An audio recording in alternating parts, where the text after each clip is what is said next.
ഒരൊറ്റ സ്റ്റില്ലിൽ അല്ലെങ്കിൽ ആ ഒരൊറ്റ വീഡിയോ കാണുമ്പോൾ തന്നെ നമുക്കറിയാം മമ്മൂട്ടി ഇതിലെന്തോ ഒരു ഡിഫറൻ്റ് ആയിട്ടുള്ളൊരു കഥാപാത്രമാണ് ചെയ്തു വെച്ചിരിക്കുന്നത് എന്നുള്ളത്.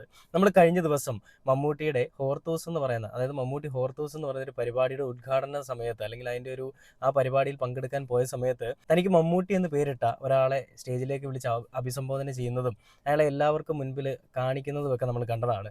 അതിനു മുൻപ് മമ്മൂട്ടിയുടെ അവസ്ഥ നോക്കുകയാണെന്നുണ്ടെങ്കിൽ മമ്മൂട്ടിയുടെ അസുഖബാധിതമായതുകൊണ്ട് തന്നെ, വലിയ രീതിയിൽ അസുഖം മമ്മൂട്ടിയെ ബാധിച്ചത് കൊണ്ട് തന്നെ മമ്മൂക്ക കേരളത്തിലില്ലായിരുന്നു, മമ്മൂക്ക ചികിത്സയിലായിരുന്നു. അങ്ങനെ മമ്മൂക്ക ചികിത്സയൊക്കെ കഴിഞ്ഞ് പിന്നീട് നീണ്ട 8 മാസം അല്ലെങ്കിൽ 9 മാസങ്ങൾക്ക് ശേഷം കേരളത്തിലേക്ക് വരികയും പിന്നീട് അതിനുശേഷം മമ്മൂക്കയ്ക്കെതിരെ വലിയ രീതിയിലുള്ള പ്രശ്നങ്ങളാണ് മറ്റുള്ള പാർട്ടിയിലുള്ള, അതായത് സംഘിമിത്രങ്ങളുടെ കൂടെ നടക്കുന്ന കുറേ ആളുകളൊക്കെ കാണിച്ചത്.